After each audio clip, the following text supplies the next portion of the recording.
Good morning, children. Welcome back. We are going to continue today with part B. Have you all completed part A, children? Part A consists of two comprehension passages, right, children? Then major discourse and minor discourse. That should be answered in your answer booklet, children. Now, part B, we are going to start, which should be answered in your question paper itself. You have to tie that to your answer sheet, children. So, today, part B, we are going to start question number 13 to 17, children. As all of you are familiar that it is a poem. It's a poem. You have to read the poem and answer the questions. And that questions will be multiple choice questions, children. Directly you can write the letter, the correct letter. No overwriting, children, when you are writing in the examination. Write it correctly. Okay, children. Let's see one poem. Yes, children. Now see the poem. Sympathy. I lay in sorrow, in deep distress. My grief a proud man heard. His looks were cold. He gave me gold, but not a kindly word. My sorrow passed. I paid him back the gold he gave to me, then stood erect and spoke my thanks, and blessed his charity. I lay in want and grief and pain. A poor man passed my way. He bound my head, he gave me bread. He washed me night and day. How shall I pay him back again for all he did to me? Oh, gold is great, but greater far is heavenly sympathy. Now see the poem, children. Have you all understood? It is about a poor man, a beggar, who was in sorrow, who was very much sad. He was in deep distress. So a proud and rich man went in front of him. He just gave him gold and went as if he's helping him. But the man didn't feel happy because he wanted good words from him, not his gold. Then later on, he became a good person. His sorrow was gone. He paid the gold back to the man who has given him and said thanks to the blessed charity. And then about another person he is speaking. About the rich man he has spoken and who has given him gold but not sympathy. But now he is speaking about a poor man. What did the poor man do? He passed his way and saw him lying in pain. So he went near him, hold his head in his hand, and showed sympathy. And he gave him bread to eat. And he has taken care of him day and night. He just didn't throw money on his face and gone.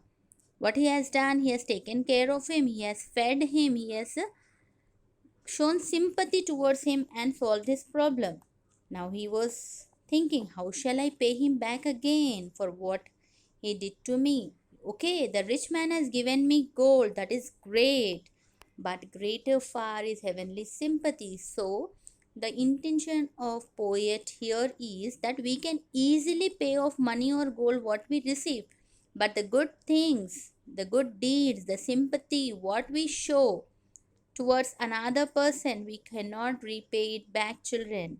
So that is the thing our poet is telling. So read the poem, children, once again, all of you. Come on, children, look at the questions. How did the proud man help the poet when he was in deep distress? How did he help? By giving him jewels. He took him home. He gave some money. He pitied the poet. Yes, he gave him some money. What you have to do here, children, bracket will be given for you in your question paper. Just write down C there. Okay, just write down C. Then, what was it he did not give the poet? What didn't he give the poet, children? He didn't give poet money, gold, food or sympathy. Very good. Sympathy. D. See the third question, children. How did the poor man take care of the poet? How did the poor man take care of the poet? See. The poor man gave him some money and food.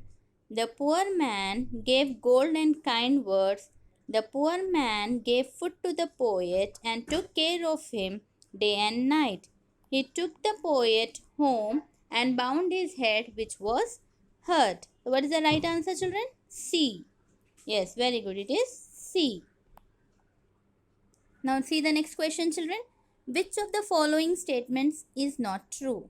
The poet repaid his debt to the proud man by thanking him. The poor man blessed the charity of the poet. When the poet was in sorrow, he was given money. The poet says he cannot repay the poor man for his sympathy. So, what is it? The poor man blessed the charity of the poet. So, what is the answer, children? B. You have to write down B. Then, which word in the poem means giving money to a person who is in need? Which word is relating to the question, children? Right, it is charity. So, what you have to do, children, you have to copy poem as well as question and answers in your notebook. See, answers are also given, children, down.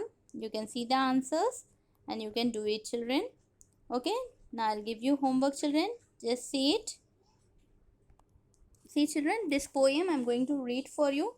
After that, you have to do it on your own, children. What's the life of a man as I was walking one morning with ease, viewing the leaves that had fell from the trees, all in full motion, appearing to be those that had withered. They fell from the tree. If you had seen the leaves just a few days ago, how beautiful and bright they did all seem to grow. A frost came upon them and withered them all. A storm came upon them and down they did fall. What's the life of a man any more than a leaf? A man has a season, so why should he grieve? For although through this life we appear fine and gay, like a leaf we must wither and soon fade away. So did you all understand, children, this poem?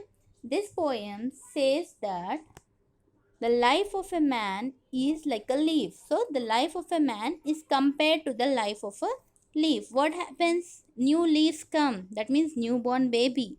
Again they will be very bright. They will be young. They will be beautiful. Later on they dry. Old age. Finally they fall down. The death. Okay. Birth. Childhood. Young age. Old age.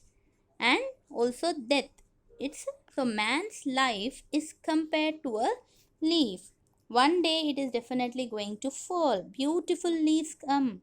Yes, they fall and new leaves come. New leaves are nothing but newborn babies. Then they become very beautiful. You can see that. So different seasons. In different seasons, leaves shows different things. So man's life is also like that only.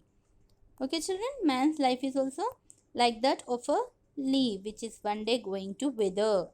Now answer the questions, children. Answer the following questions. Each question has 4 choices.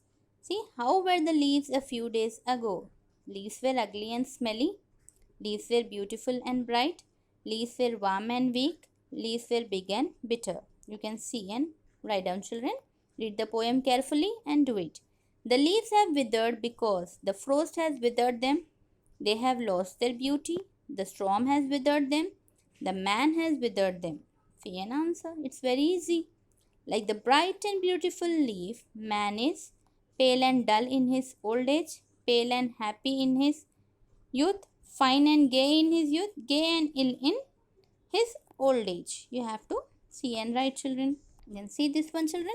What is the comparison put forward in the poem? Leaf and man, leaf and ant, leaf and season, day and night. Very easy. How can we relate the seasons to man's life? Spring, birth of a man.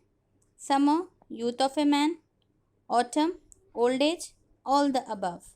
See the answers, read the poem carefully and write down, children. Okay, everyone have to do their homework. And one more thing, children, for your practice, I want you all to read the lessons daily. So today you are going to read the lesson number 1. A reading. Altitude is attitude. Okay, sorry, attitude is altitude. You all have to read it. You need to be very much perfect in the lessons, children. Okay, whatever you are going to get, everything you are going to get from the lessons. Okay, children, thank you. Take care.